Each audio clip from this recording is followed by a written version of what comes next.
I was like, what do you want, Ed? And he said, I want a bottle of champagne. So John buys 3 bottles of champagne.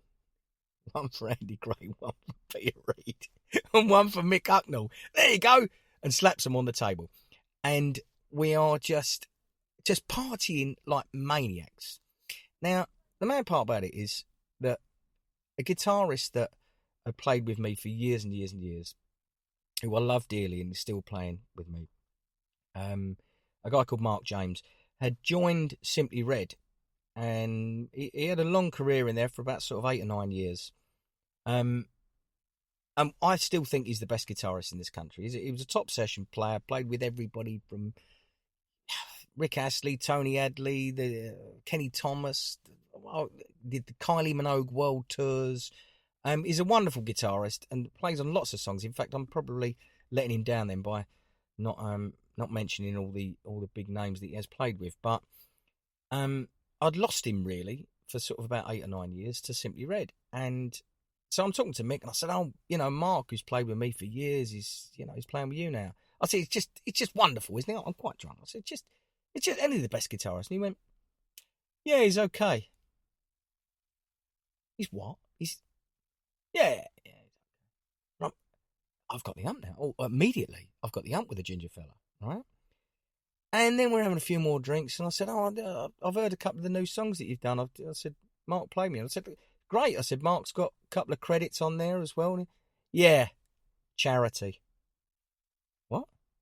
Yeah, just shout a bit of charity to the musicians. Oh, ginger one. Oh, no. You've let me down here. When you have this picture of somebody that you quite like. I've met many big stars who had, a good long career and I've never been so disappointed with the ginger one as that. I just detested him. Let it snow. Let it snow. The Belsy Podcast. Ho, ho, ho! Wishing you a very Merry Christmas. And it was the maddest situation. And Andy Gray is such a laugh that I just felt that we had to turn our back on him. And which we did. We just sort of shunned the ginger one for the rest of the evening, which I found was mad. It's very sad about Cafe de Paris at the moment because I've had some wonderful, wonderful evenings in there. When we came out that night, Plum, who was driving us, we came out about 2:30 out of Cafe de Paris. And like I said, I had 16p in my account 2 weeks previous. I remember printing off my statement out the hole in the wall, and it was like plus 16 pence. And I thought, oh my God, I'm going to pay the mortgage next month, and I'll get a couple of rubbish little gigs, and we'll just have to try and scrape through. And then obviously we picked up our record company advance, and we come out of Cafe de Paris about 2:30 in the morning.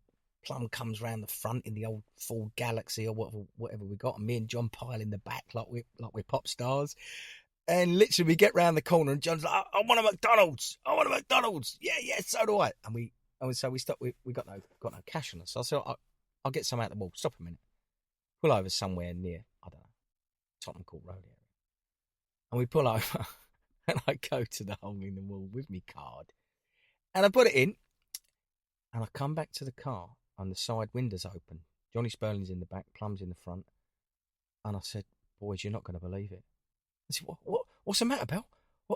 What's up? And I said, I've just put my card in the wall. Yeah, what's happened? I said, and it come up on the screen. Yeah, what did it say? It said, you've got too much money. Oh. Join us for the next episode, full of celebrity stories.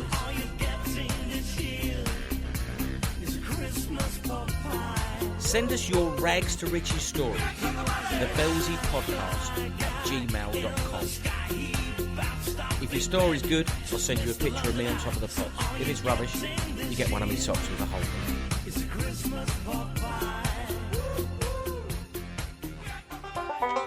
The Belsy Podcast is an MLEM production.